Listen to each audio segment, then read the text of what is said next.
मतलब सबको भेज देंगे। चलेगा। हाँ यस। सो एक्चुअल में पहले सारे लेक्चर्स, सारे कोई एब्सेंट हो या ना हो, सारे लेक्चर्स के वीडियो, जैसे कि अभी 11th-12th में है, अभी 11th-12th में ऐसा ही है, 10th में भी था। तुम्हें अगर 9th के बाद थोड़ा बहुत पहले ही 10th का पढ़ने का मन हो जाए तो देख लेना अपनी यूट्यूब चैनल पे 10th के सारे वीडियोस हैं, सारे सब्जेक्ट्स के। ओके, अभी 11th-12th में भी regular each and every numerical, theory सब कुछ अपलोडेड है हमारी ट्यूशन की चैनल पे। इससे होगा क्या, तुम्हें अगर वापस के अरे यार क्या पढ़ाया था सर में, थोड़ा बहुत भूल गए, ये वो, ये एग्जाम टाइम पे ये जो था वो रिवाइज करना है फिर से, तो डायरेक्ट तुम्हें मिल जाएगा। ओके चलो, सो साउंड हमारा फिजिक्स का लास्ट चैप्टर और बुक का भी लास्ट ही है, मतलब जो हमारा सिलेबस है उसमें। हाँ, वो चैप्टर तो सेल्फ स्टडी वाला वो हमने थोड़ा डिस्कस किया था, तुम बोलोगे तो वापस आधा भी कर देंगे, वो लास्ट वाला। हाँ यस, हाँ यस, तो वो तो सेल्फ स्टडी जैसा ही टॉपिक है, but if you want we can discuss. Okay चलो, तो साउंड मतलब बेसिकली मेन सिलेबस में जो लास्ट चैप्टर है तुम्हारा, this is yes sound. So sound, आवाज, ये क्या होता है? आवाज जो सुनाई देती है।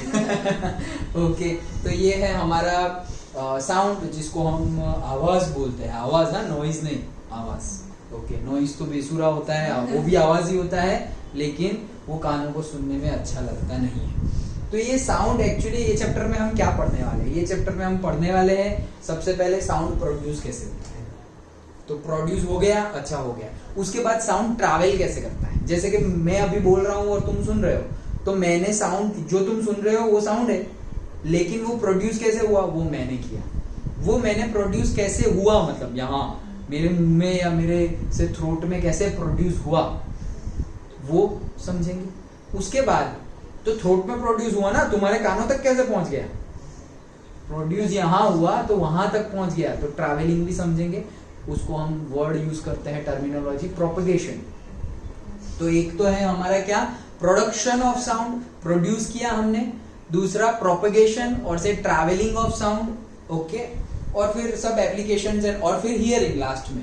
ट्रैवल तो तुम्हारे कान तक तो साउंड पहुंच गई, लेकिन वो तुम्हारे कान में कब पता चलेगा तुम्हें कि सर ने कुछ बोला, जब वही same it is nothing but energy.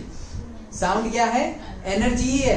तो मैंने एनर्जी प्रोड्यूस की और वो एनर्जी ट्रैवल हुई और वही एनर्जी तुम्हें मिली, तो तुम्हें सुनाई दे दी। अंडरस्टूड। अगर मैंने एनर्जी प्रोड्यूस की और उसने ट्रैवल ही नहीं किया तो तुम्हें सुनाई नहीं देगा, भले ही मैं प्रोड्यूस करता हूं, मैं यहाँ पे चिल्लाता रहूं, लेकिन एनर्जी तो प्रोड्यूस हो रही है, मतलब साउंड तो प्रोड्यूस हो रहा है, लेकिन तुम्हें कुछ भी सुनाई नहीं दे रहा। तो दो ही चीजें हो सकती है, क्या, एक कि ट्रैवलिंग ही नहीं हो रहा है, प्रोड्यूस तो यहाँ हो रहा है, ट्रैवलिंग ही नहीं हुआ, तुम्हारे तक पहुंचा ही नहीं एनर्जी, साउंड, इसलिए नहीं सुना। और दूसरा, तुम बह रहे हो। ओके, सो दोनों हो सकता है। तो वो सब चीजें हम देखेंगे, and then applications and all different instruments. Okay, चलो तो स्टार्ट करते हैं। प्रोडक्शन ऑफ साउंड, ध्यान से सुनो। Sound is produced due to vibrations of an object. Okay, sound कैसे प्रोड्यूस होता है, वाइब्रेशन ऑफ एन ऑब्जेक्ट से। ये पूरा का पूरा ये जो टॉपिक है प्रोडक्शन ऑफ साउंड, और यहाँ पर जो एक्टिविटी दिखाई गई है कि ये हमारे पास वाइब्रेटिंग ट्यूनिंग फोर्क है। ओके, और तो यहाँ से हमने ये बॉल को ऐसे ले गए और फिर छोड़ा ना, तो ऐसे जैसे ही आए ना टंग, जैसे कि हम बेल बजाते हैं। ओके, तो वो क्या हो रहा है, बेल तो बजा दिया, तो बेल बजाए ठोक ऐसे आवाज आना चाहिए, तो कैसे सुनाई, थोड़े सेकंड ज्यादा सुनाई देता है ना, ऐसे ऐसा सुनाई देना चाहिए ना साउंड भी, मतलब वो बेल भी ऐसे टक टक, लेकिन वो टक टक से भी थोड़ा टाइम ज्यादा सुनाई देता है। ओके, तो हाउ इट ट्रैवल्स, कैसे प्रोड्यूस होता है वो सब देखेंगे, लेकिन इन शॉर्ट प्रोड्यूस कैसे होता है, वाइब्रेशन ऑफ एन ऑब्जेक्ट। कोई भी ऑब्जेक्ट अगर वाइब्रेट कर रहा है, ओके, तब साउंड प्रोड्यूस होता है। सर ये लो, ये पेन ही ला रहा हूं, तो ये पेन भी साउंड प्रोड्यूस करेगी, एक्चुअल में करेगी। सर कोई चीजें तो सुनाई नहीं देती, वो इसलिए वो हमें सुनाई देती नहीं है, ऐसा नहीं है कि वो साउंड प्रोड्यूस नहीं करती। जैसे कि कोई अभी जैसे बोला कि भाई मैं तो बोलता रहूं और शायद ऐसा हो कि किसी को कुछ सुनाई ना दे, क्योंकि वो बह रहा है, ओके, लेकिन उसका मीनिंग ऐसा थोड़ी है कि कोई बोल ही नहीं रहा। ओके, तो उसका मीनिंग ये है, जैसे कि अभी नहीं आते साइलेंट फैन आ गए, जैसे अभी सब कुछ एकदम कीप क्वाइट, सुनाई दे रहा है फैन के ब्लेड की आवाज? ये किसकी आवाज है? फैन का ब्लेड जो घूम रहा है, जो फ्रिक्शन हो रहा है, उसकी आवाज है। तो अभी साइलेंट फैन आया है, मतलब फैन तो चल रहा है सेम स्पीड से, तुम्हें पता ही नहीं चलेगा, आवाज पता नहीं चलेगा, मतलब पता तो चलेगा लेकिन आवाज नहीं आएगी, इतनी भी आवाज आएगी नहीं, लेकिन काम हो रहा है। Okay, like that. So it depends, hearing के ऊपर भी डिपेंड है, प्रोड्यूस तो हुआ, ट्रैवल भी हुआ, लेकिन वहां रिसीवर ही ठीक ना हो तो कोई एनर्जी मैंने प्रोड्यूस कर दी, ओके, वो ट्रैवल भी हुई, लेकिन जैसे कि हम कैच खेल रहे हैं, तो मेरे पास बॉल है, मैंने एनर्जी से फेंका भी, ट्रैवल भी हुआ, लेकिन तुम्हें कैच पकड़ना ही नहीं आता हो तो फिर कैच कैसे खेलेंगे? Okay, understood. तो है क्या एक्चुअल में कि वाइब्रेशन ऑफ एन ऑब्जेक्ट, कोई भी ऑब्जेक्ट ले लो, वो अगर वाइब्रेट करेगा तो साउंड प्रोड्यूस होगा, कोई भी ऑब्जेक्ट ले लो। ओके, क्योंकि कोई भी ऑब्जेक्ट बना किससे होगा? पार्टिकल्स से। वो तो पढ़ चुके हैं हम, particles, atoms and all, chemistry starting में ही। ओके, तो कोई भी एटॉम हो, वो अगर वाइब्रेट कर रहा है तो वहां से भी हमें क्या पता चले, क्या सुनाई देगा? आवाज, साउंड सुनाई देगा। So simply how sound is produced? Sound is produced by the vibration of an object. Then अच्छा सर, हमारे गले में क्या है, कौन सा ऑब्जेक्ट है कि भाई साउंड प्रोड्यूस होता है? सो हमारे भी वोकल स्ट्रिंग है। ओके, वो वोकल स्ट्रिंग भी ऐसे ऐसे ऐसे ऐसे ऐसे, जब भी हम बोले तब हिलती है, ना बोले तो नहीं हिलती। अभी नहीं बोल रहे, नहीं हिलेगी, लेकिन जब भी हम बोलना स्टार्ट भी करें ना तो वो ऐसे वाइब्रेट हो रहा है, ऐसे तुम सुन सकते। देखो, बोलो ना, सिर्फ वाइब्रेट करो ऐसे, तो थोड़ा बहुत फील होगा यहाँ पे। ओके, आवाज, चलो यहाँ पे फील हो रहा है या नहीं हो रहा? तुम्हें करो सब लोग ऐसे, यहाँ जहां से थोड़ा बहुत वाइब्रेशन हाथों, ये उंगलियों में फील होना चाहिए, वाइब्रेशन हो रहा है। अब वो वाइब्रेशन का, मुंह से वाइब्रेट करना बंद करो और अब टच, उंगलियां वहीं पे टच रखो, वाइब्रेशन हो रहा है? फिर नहीं हो रहा, क्यों? क्योंकि जब तुम बोलने का ट्राई करोगे तभी वो वाइब्रेट होगा, जब तुम बोलोगे तभी वो वोकल स्ट्रिंग जो है वो वाइब्रेट होगी, और वो वाइब्रेट होगी, उससे साउंड प्रोड्यूस हुआ। अभी मैं बोलने का ट्राई ना करूं, वाइब्रेशन होगा ही नहीं। डन, पक्का? So sound is produced by the vibration of an object. Okay, चलो। हाँ, से यही एक्टिविटी जो बुक में गिवन है यहाँ पर भी है, तो उसके क्वेश्चंस देख लेते हैं। एक्टिविटी तो हमें पता ही है क्या करना है। Do you here any sound? भाई ऐसे ऐसे लेके जाके उसको ठोकेंगे तो आवाज तो आएगी ना भाई। Yes, obviously yes. Then say what is your experience? We feel vibrations on touching one of the prongs. Prongs मतलब क्या है? ये जो यू शेप है ना, उसको प्रोंग्स बोलते हैं। तो ये लेफ्ट प्रोंग, ये राइट प्रोंग, ऐसे। तो क्या होगा कि हमें भी वाइब्रेशन फील होगा। कोई चीज ऐसे वाइब्रेट हो रही है, उसको तुम पकड़ोगे तो तुम भी तो वाइब्रेट होंगे, ऑब्वियस है। ओके, चलो। देन से now suspend a table tennis ball by a thread from a support, touch the ball gently with the prong of a vibrating tone. What happens when the suspended ball is gently touched with the prong of vibrating tuning fork? The ball is set into the vibration. तो अगर तुम direct, obvious है ये सारे answer, क्या अगर तुम prong को डायरेक्ट पकड़ोगे तो तुम्हारे हाथ में वाइब्रेशन फील होगा। लेकिन अगर तुमने डायरेक्ट नहीं पकड़ा, तुमने बॉल को पकड़ा है और बॉल को टच किए, तो बॉल को वाइब्रेशन फील होगा। और अगर वो ज्यादा हुआ तो तुम्हारे हाथ में भी वाइब्रेशन फील होगा, ज्यादा नहीं हुआ तो नहीं होगा। जैसे कि अभी उंगलियों से तुम डायरेक्टली ऐसे टच कर रहे थे, फील हो रहा है। अब मैं उंगलियां नहीं टच कर रहा, ये पेन टच कर रहा हूँ, मेरी उंगलियों ने पेन पकड़ी हुई है और पेन टच हुई, तो जितना हो रहा था ना उतना बहुत कम हो रहा है, या तो फिर हो ही नहीं रहा, हो ही नहीं रहा। ऐसे मैं ये पेन से टच कर रहा हूँ, तो वाइब्रेशन हो रहा है ना, तो ये भी वाइब्रेट कर रही है और ये वाइब्रेट कर रही है। मतलब सर दिखाई तो नहीं दे रहा, अरे इसके पार्टिकल्स वाइब्रेट कर रहे, ऐसे ऐसे हो जाए, ऐसे दिखे, उसको ही वाइब्रेशन नहीं बोलते। अंडरस्टूड। तो ये वाइब्रेट हो रही है, ये वाइब्रेट हो रही है। ओके, कैसे पता चलेगा? पता चलेगा ना, you can feel the energy on your fingers. ये लो, तुम भी एक्सपेरिमेंट करके देखो, करो सब। हाँ, पेन ले लो, कोई भी पेन से करो, होगा। जहां से उंगलियों में आवाज आ रही थी वहीं पे टच कर।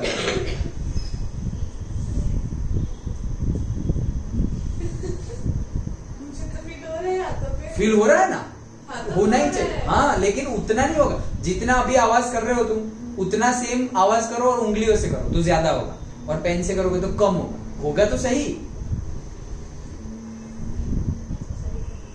ओके, होगा, फील तो होना ही चाहिए। हाँ, सपोज ऐसा हो भी सकता है कि फील कम हो, फील कम हो, ऐसा भी हो सकता है। दैट डिपेंड्स कि भाई कितनी ट्रांसफर कर रही है, इसके एटॉम्स कितने एनर्जी ट्रांसफर कर रहे हैं। अगर मैंने यहाँ पर कोई वुडन ऑब्जेक्ट ऐसे ले लिया, ऐसे ये ले लिया, चलो ये भी फील हो रहा है, कोई ऐसा ऑब्जेक्ट ले लिया कि फील ना हो, वैसे कम हो रहा है, वो पता चल, फील तो हो ही रहा है सब में, लेकिन सब में पता चल रहा है कि कम हो रहा है।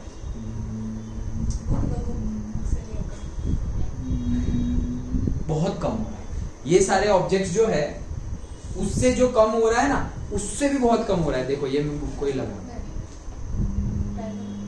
हाँ, बड़े ऑब्जेक्ट लोगे ना तुम, बड़े, देखो ये कितना बड़ा ऑब्जेक्ट है, तो जो वाइब्रेशन, जो एनर्जी है, देखो सिंपल साइंस है, जो एनर्जी प्रोड्यूस हुई वो एनर्जी जो तुमने पेन ली तो पेन के एटॉम्स में बट गई।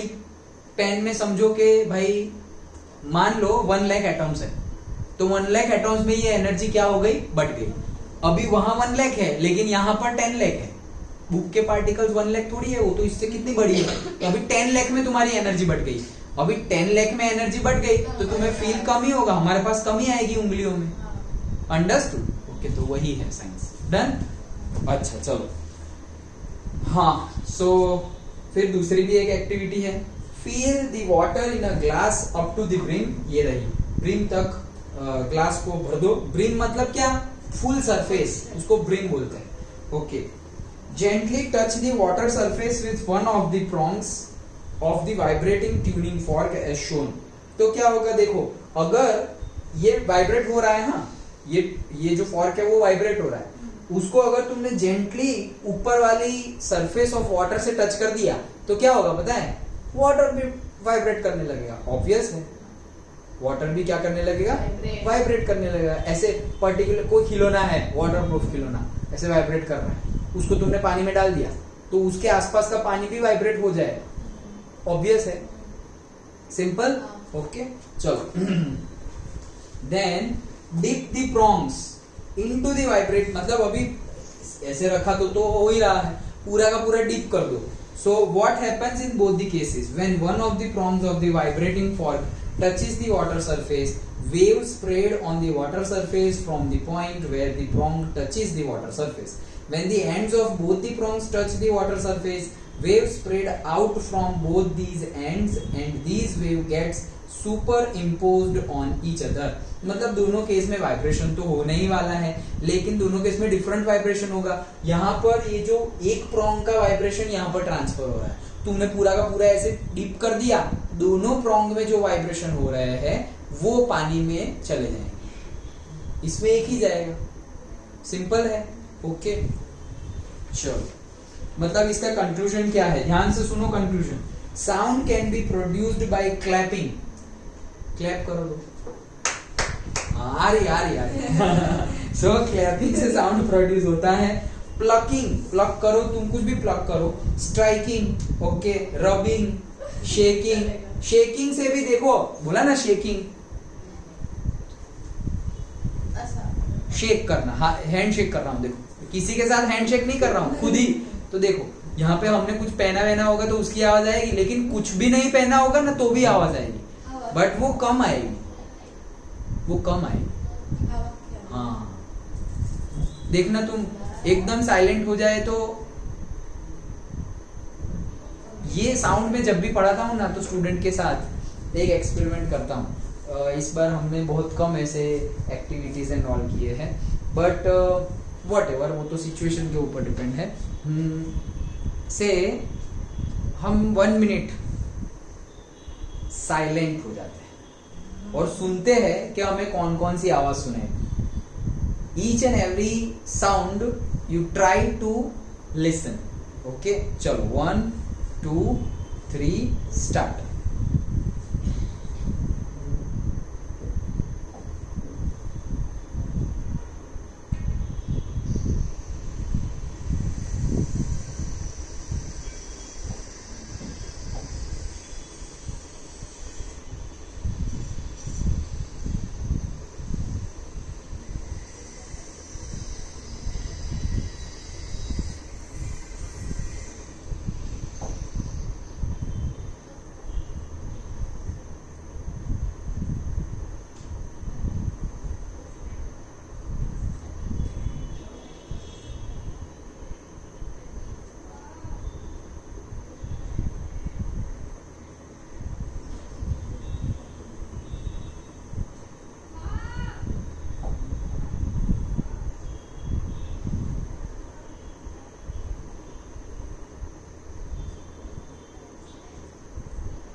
कौन अगर है, तुम तो 9th में हो यार, कर ही सकते हो।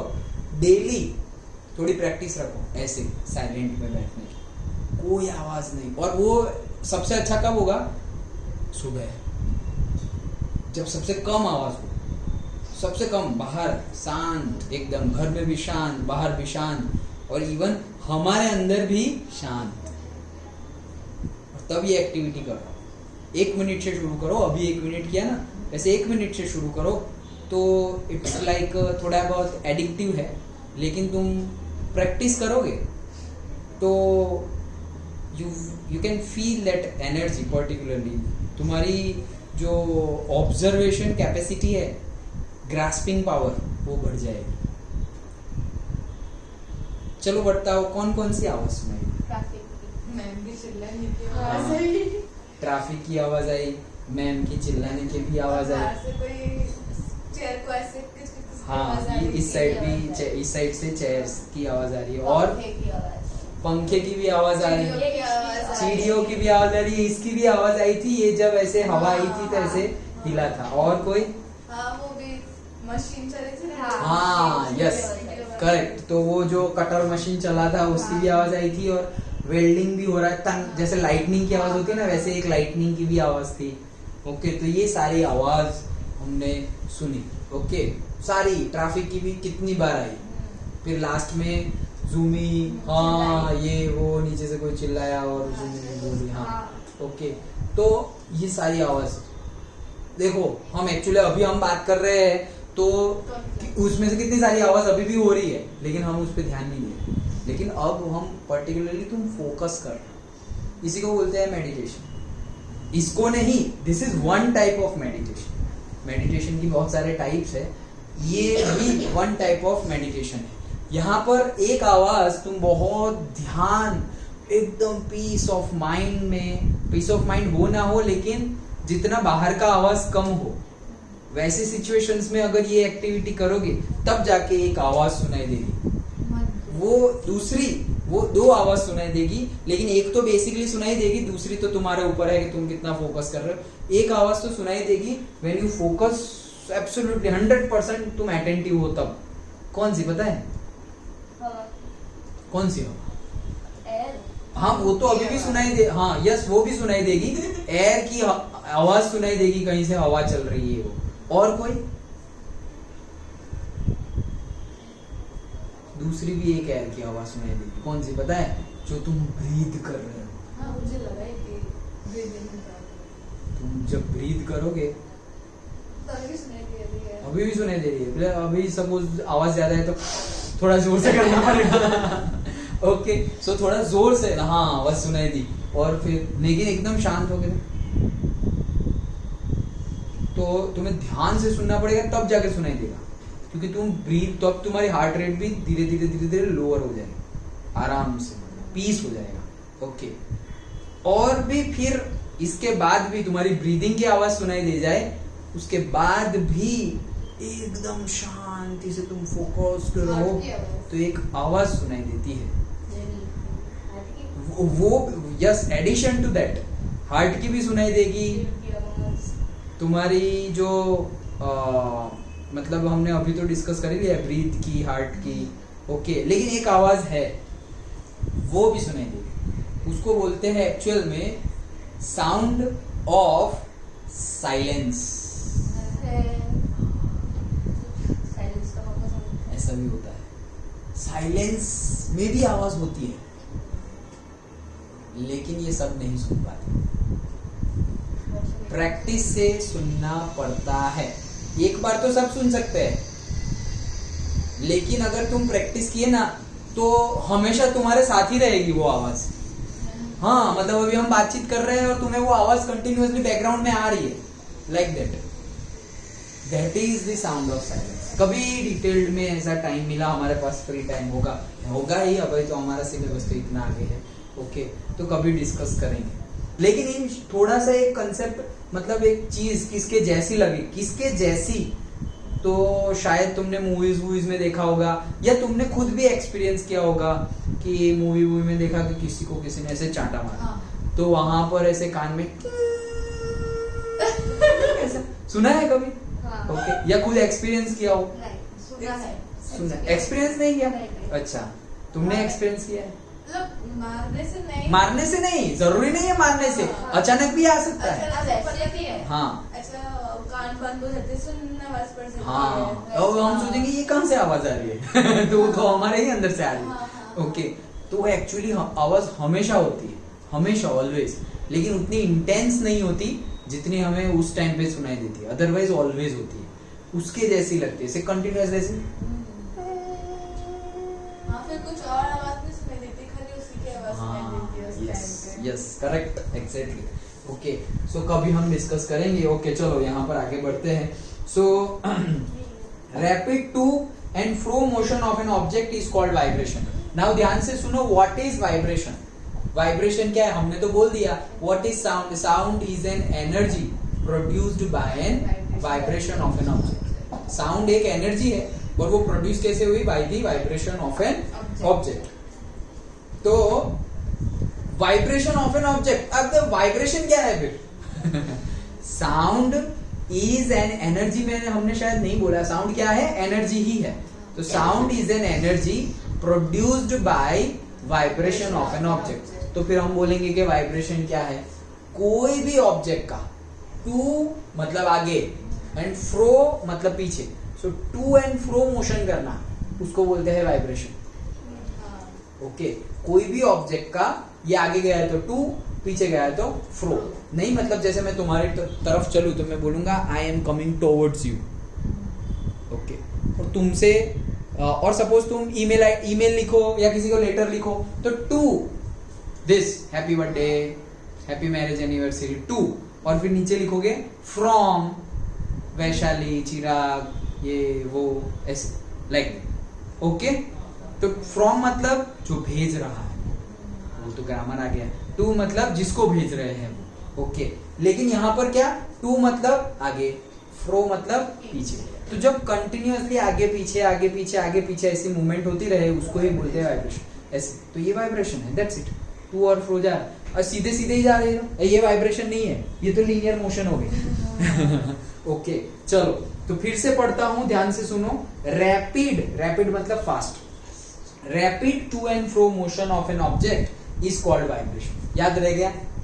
Rapid to and fro motion of an object is called what? Vibration. We produce the sound due to vibration in vocal cords. तो जैसे हमने डिस्कस किया, हमारी जो वोकल स्ट्रिंग, वोकल कॉर्ड्स होती है, उसके वाइब्रेशन की वजह से हम आवाज, साउंड प्रोड्यूस कर सकते हैं। डन? ओके, चलो आगे। Make a list of different types of musical instruments and identify their vibrating parts. तो ये तो एक्टिविटी है, छोड़ो उसको। Now अब हम डिस्कस करते हैं propagation of sound. Okay, produce कैसे हुआ समझ में आ गया। ओके, सबसे पहले यहां पर से हमारा टेक अवे पॉइंट पहला, what is sound. Sound is an energy. कैसे प्रोड्यूस हुई? Produce by the vibration of an object. अच्छा, तो what is vibration? Vibration is the to and fro motion of an object, that's it. और rapid बोलना हो रहा है, vibration is a rapid to and fro motion of an object. Rapid ना हो तो भी टू एंड फ्रो मोशन होगी तो वाइब्रेशन होगा ही, लेकिन हमें फील कब होगा? जब बहुत फास्टली हो रहा है तब। हाँ यस, साउंड प्रोड्यूस तो होगी लेकिन उतनी इंटेंसिटी नहीं होगी उसकी कि हमें सुनाई दे। जैसे कि ये देखो, ये टू एंड फ्रो जा रहा है, साउंड आएगी नहीं, ये देखो आ गई। अच्छा चलो, सो अब हम समझते हैं। देखो प्रोडक्शन हमने समझ लिया, नाउ प्रोपगेट मतलब ट्रैवल करना है। मैंने तो मेरे वोकल कॉर्ड्स ने तो प्रोड्यूस कर ली है साउंड, एनर्जी प्रोड्यूस कर ली। अब इसको तुम्हारे कान तक पहुंचना है तभी तुम्हें सुनाई देगा। ओके, तो कैसे पहुंचेगा? तो ये भी कैसे होता है? एनर्जी ट्रांसफर होता है। ये एनर्जी ट्रांसफर कैसे होता है पहले सुन लो, फिर बुक का पढ़ते हैं हम। मेरे वोकल कॉर्ड्स ने एनर्जी प्रोड्यूस, ये मेरा वोकल कॉर्ड है समझ लो, ये उंगली मेरी इंडेक्स फिंगर क्या है? Vocal cords. अब जब भी मैं बोलना चाहा, मैं बोला तो ये ऐसे वाइब्रेट हुई, ये ऐसे वाइब्रेट हुई, मतलब हुआ क्या? ये वोकल कॉर्ड्स के आसपास जितने भी पार्टिकल्स है वो सब वाइब्रेट हो गए। क्यों? क्योंकि ये वाइब्रेट हुए तो उसने वो एनर्जी किसको दे दी? ये जो आसपास जो पार्टिकल्स थे, किसके पार्टिकल्स? एयर के पार्टिकल्स। ओके, तो वो एयर के पार्टिकल्स को उसने दे दी एनर्जी। अब वो पार्टिकल्स क्या तुम्हारे कान के पास पहुंचेंगे? नहीं। कई स्टूडेंट्स को, हाँ कई स्टूडेंट ये ऐसा कंसेप्ट याद रख लेते हैं कि वो यहाँ जहां प्रोड्यूस हुई उसने एयर को दिए, एयर के पार्टिकल्स को, और वो हमारे तक कान तक पहुंचे। वो सेम पार्टिकल्स हमारे कान तक नहीं पहुंचते। सोचो, नहीं तो हमें प्लेन की आवाज आती है, आया तो प्लेन कहाँ है? तो वो पार्टिकल फिर यहाँ तक आएंगे। कब तक आएंगे? सोचो, सो वो पार्टिकल नहीं आते। ओके, क्या होता है कि ट्रांसफर होता है एनर्जी का। हाँ यस, बहुत फास्ट होता है। ओके, बहुत फास्ट होता है। जस्ट थिंक, मतलब कितना फास्ट होता है, कितना फास्ट। मैं अभी तो बोल रहा हूं तो उतने में तो वो तुमने सुन भी लिया और मैंने भी खुद सुन लिया। लो,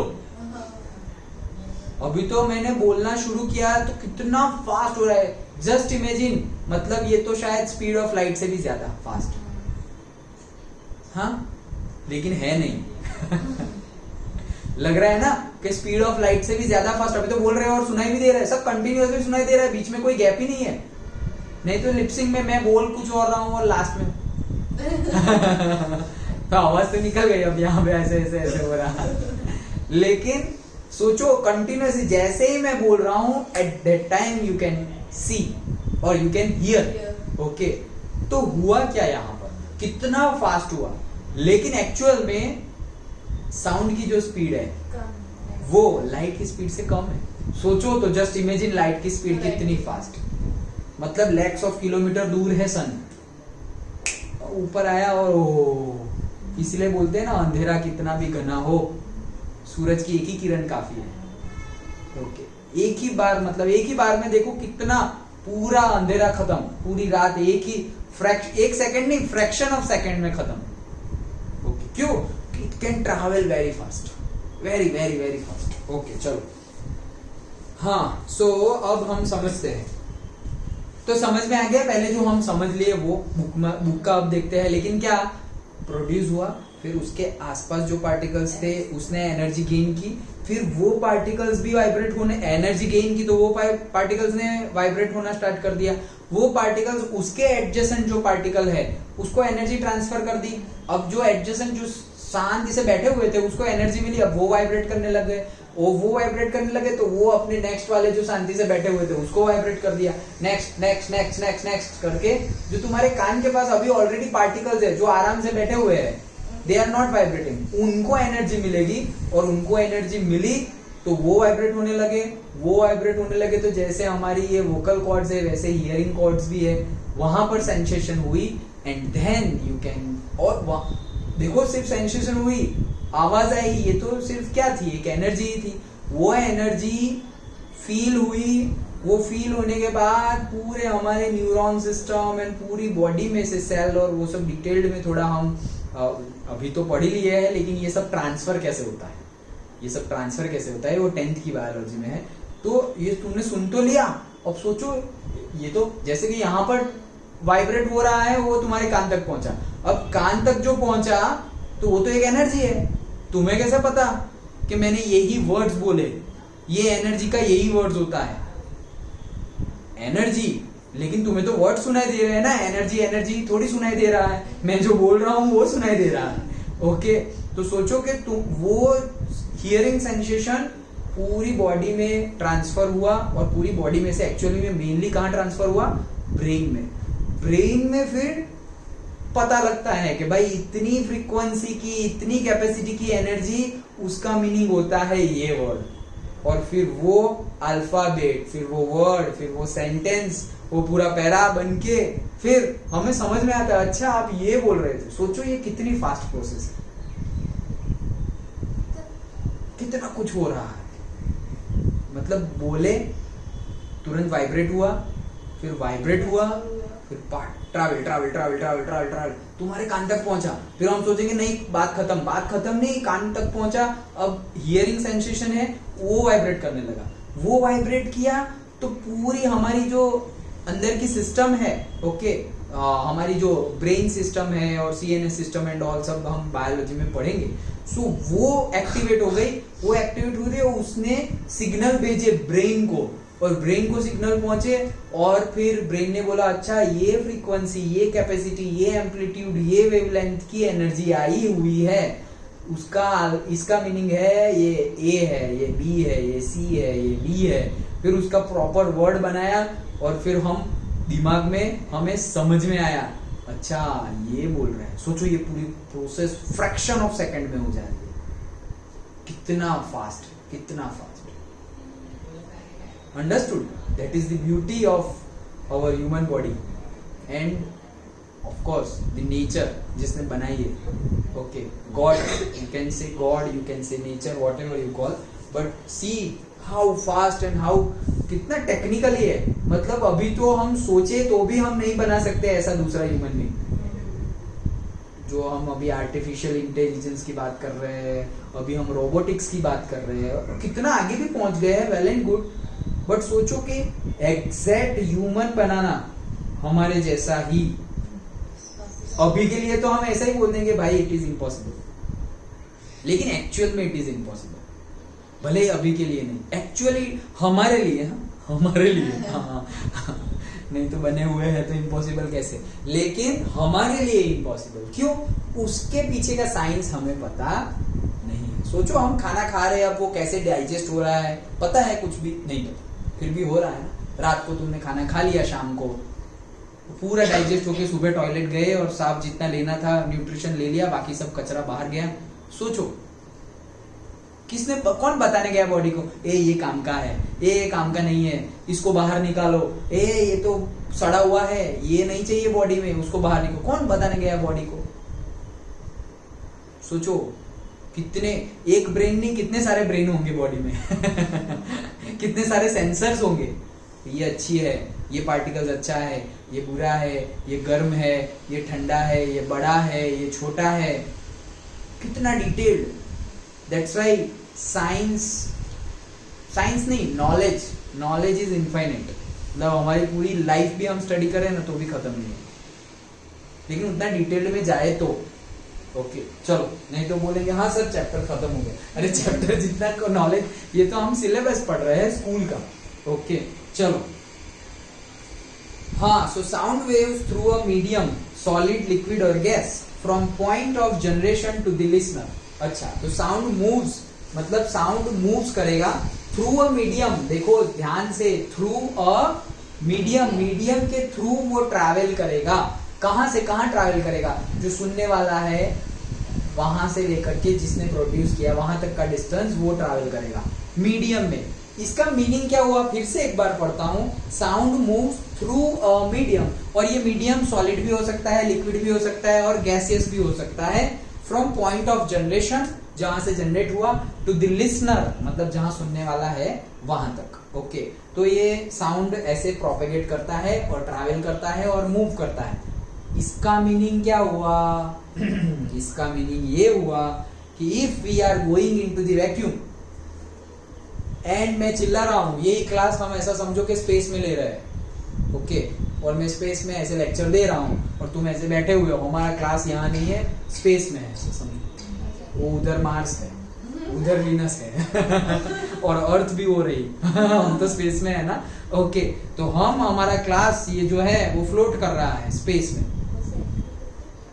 और ये फ्लोट में स्पेस कर रहा है। अब अगर मैं जितना भी लेक्चर देते रहूं, बोलता रहूं, तुम्हें कुछ सुनाई देगा नहीं।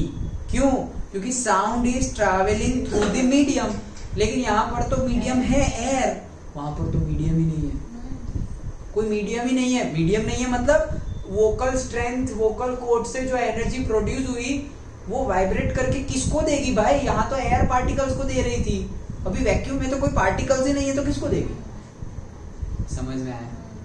हाँ, अगर कोई बाजू में ही खड़ा हुआ है, कोई बाजू में ही खड़ा है, तो भी साउंड तो नहीं आएगा उसको, लेकिन उसको फील होगा। जैसे उसको ऐसे मारो तो ये जो आवाज आ रही है, ये आवाज तो उसको नहीं आएगी, बट उसको फील होगा, ए तूने मुझे चाटा मारा। ओके, तो आवाज तो नहीं आएगी। क्यों? क्योंकि आवाज आने के लिए भी प्रोड्यूस यहां से हुई आवाज, और फिर उसको कान तक जाना है। लेकिन कैसे जाएगा?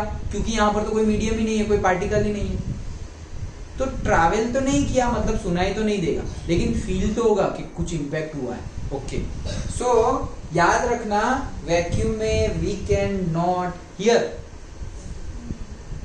डन? ओके, चलो।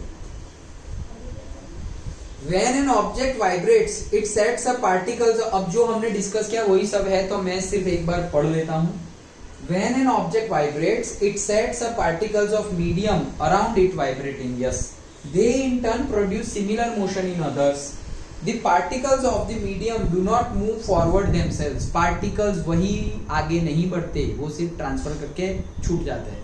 But the disturbance is carried forward. Sound can be visualized as a wave. ये याद रखना, साउंड कैसे विजुअलाइज किया जा सकता है?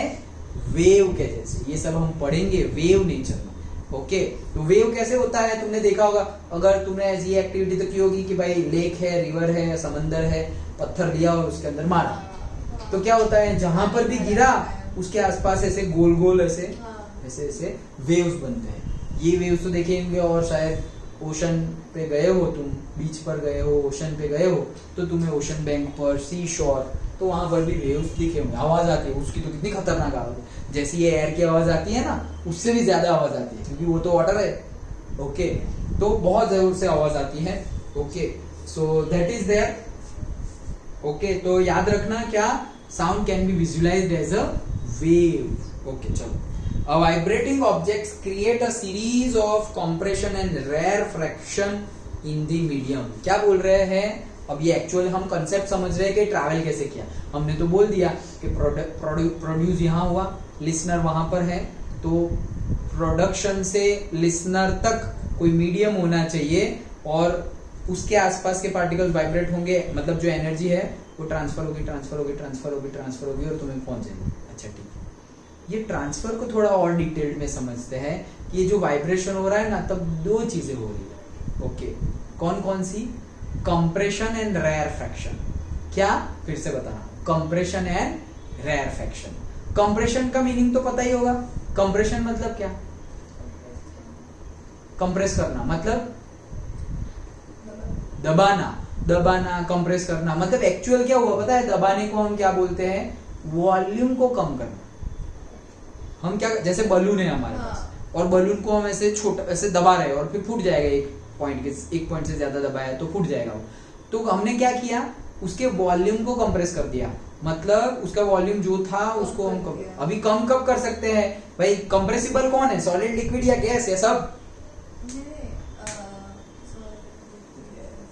गैस. सिर्फ गैस ही कंप्रेसिबल है, सॉलिड और लिक्विड कंप्रेसिबल नहीं है. So you can compress the object when the object is containing air, जैसे ये बुक है उसको मैं कंप्रेस नहीं कर सकता, जितनी है उतनी रहेगी, भले ही कितना भी ऐसे दबाते रहो, लेकिन वो तो जितना है उतना ही वॉल्यूम रहेगा उसका, सॉलिड है वो। हाँ, उसके अंदर बहुत सारी ऐसे एयर भर दी गई है ऐसे, फिर मैं ऐसे करूंगा तो थोड़ा कम हो जाएगा, जितनी एयर होगी वो बाहर निकल जाएगी, लेकिन जो सॉलिड है वो अब कम होने वाला नहीं है। तो अब जहां एयर है वहां पे कंप्रेशन होगा। तो कंप्रेशन मतलब क्या, जैसे कि यहाँ है, अब ये मेरा हाथ है और ये बाउंड्री है, ऐसे समझो, ये पाम और ये बुक के बीच में यहाँ पर एयर होगी। अब ये पाम ही मेरा वाइब्रेट कर रहा है, समझो, धीरे से, ये टू फ्रो ये वाइब्रेट हो रहा है, टू, देखो, टू फ्रो, समझ में आ गया। तो ये जो टू हुआ तब क्या हो रहा है, देखो यहां था और यहां से टू हुआ, ये कंप्रेशन है। क्यों? क्योंकि यहां पर जितनी एयर थी उसको मैंने ऐसे कंप्रेस किया, उसका वॉल्यूम कम हो गया ना, पहले यहां से यहां तक का था, अब इतना ही रह गया, तो ये मैंने क्या किया, कंप्रेस किया। अब वापस यहां से पीछे जाऊंगा तो वॉल्यूम जब बढ़े उसको बोलते हैं एक्सपांशन। क्या बोलते हैं? एक्सपांशन। जब वॉल्यूम कम हो उसको क्या बोलेंगे? कंप्रेशन। और जब वॉल्यूम डिक्रीज हो उसको क्या बोलेंगे? एक्सपांशन। तो ये कंप्रेशन हुआ और एक्सपांशन, ये जो एक्सपांशन है उसका ही दूसरे वर्ड में यहां पर हम क्या बोल रहे हैं? रेरफेक्शन। क्या? रेरफेक्शन। तो एक्सपांशन मतलब क्या? तुम्हारा वॉल्यूम बढ़ा, मतलब जैसे कि यहां था, अब यहां से तुम पीछे गए तो तुम्हारा वो एयर का वॉल्यूम यहाँ, ऐसा समझो यहां से यहां तक का डिस्टेंस 30 सेंटीमीटर है, तो 30 सेंटीमीटर के क्यूब में तुम्हारी एयर है।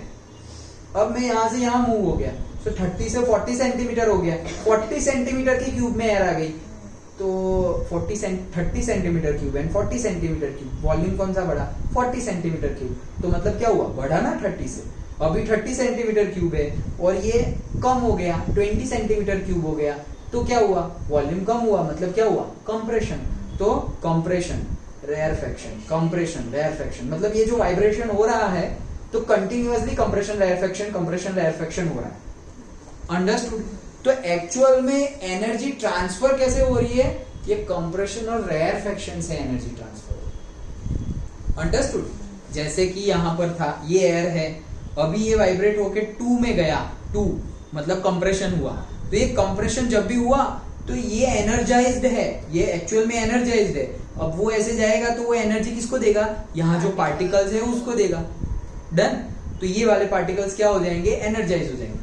अगर रेयरफेक्शन है, यहां से ये भी एनर्जाइज है, अभी ये इस साइड जा रहा है तो उस साइड जाएगा तो वो वाले पार्टिकल्स को एनर्जाइज करेगा ना, उसके पीछे वाले को थोड़ी एनर्जाइज करेगा।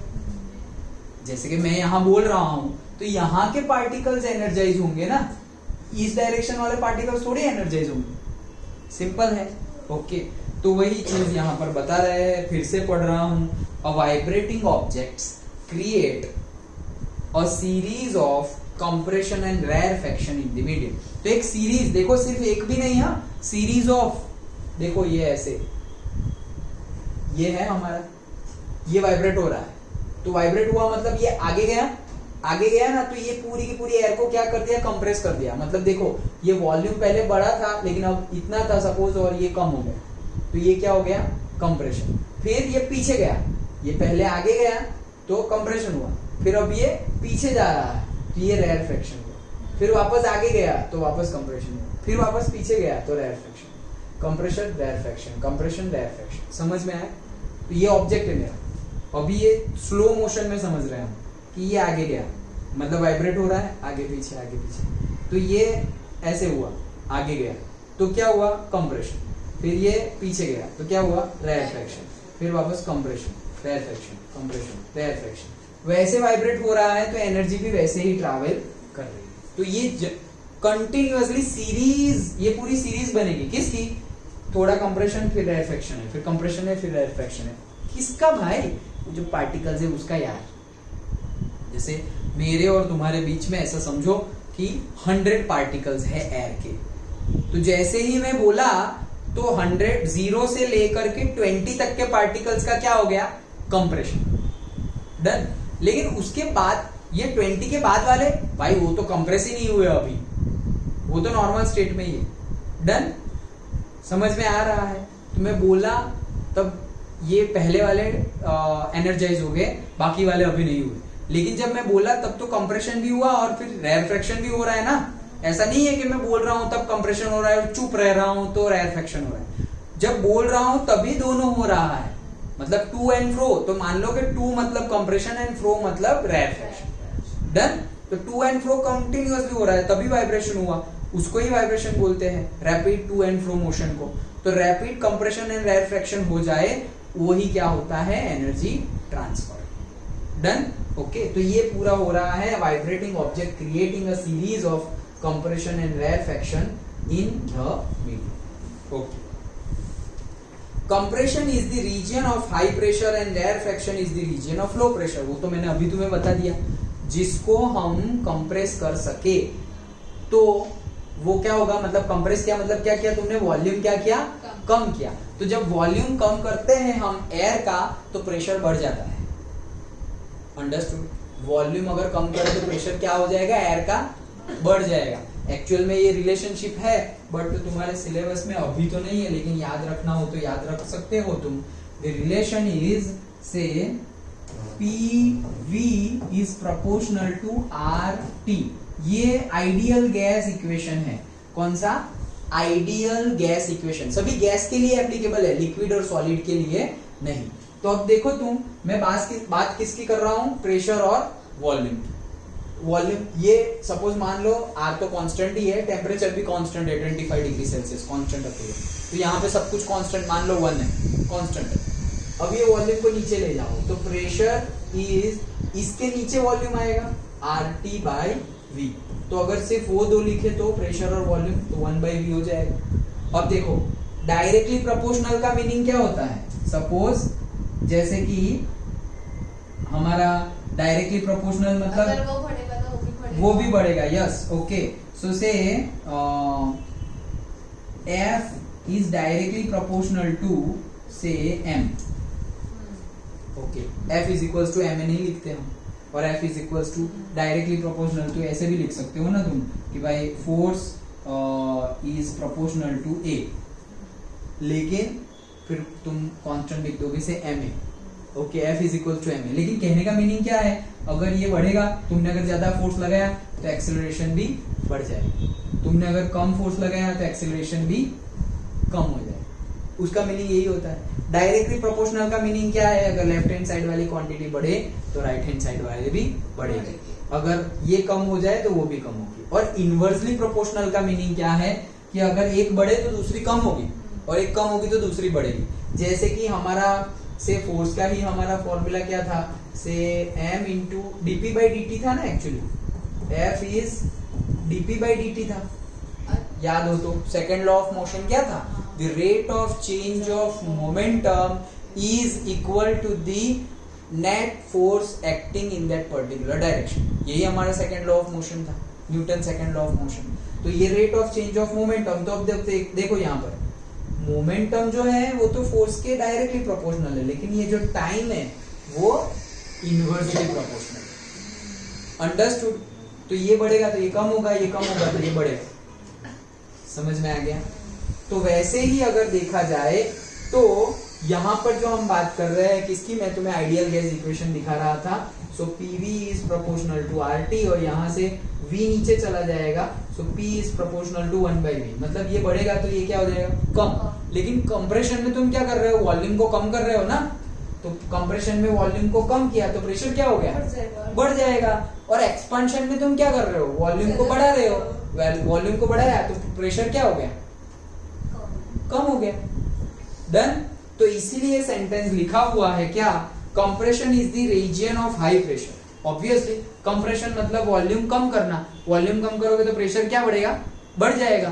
तो compression is the region of high pressure and rarefaction is the region of low pressure. और रट्टा नहीं मारना है उसमें, ऐसे ही समझ में आ जाएगा। कंप्रेस किया मतलब तुमने वॉल्यूम कम किया, वॉल्यूम कम किया तो प्रेशर क्या हो जाएगा, बढ़ जाएगा, क्योंकि इनवर्सली प्रोपोर्शनल है। डायरेक्टली प्रोपोर्शनल हो तो अलग बात है, जैसे कि भाई प्रेशर और टेम्परेचर की यहाँ पे बात करें तो दे आर डायरेक्टली प्रोपोर्शनल। दिखाई दे रहा है ना, प्रेशर और टेम्परेचर सामने सामने ही है, लेकिन प्रेशर और वॉल्यूम एक ऊपर है और एक दूसरा नीचे है। डन, पक्का, ओके। सो इसीलिए लिखा हुआ है, मैं पूछूंगा कि कंप्रेशन में हाई प्रेशर होता है या रेयर फ्रैक्शन में, तो तुम्हें पता होना चाहिए। ओके चलो,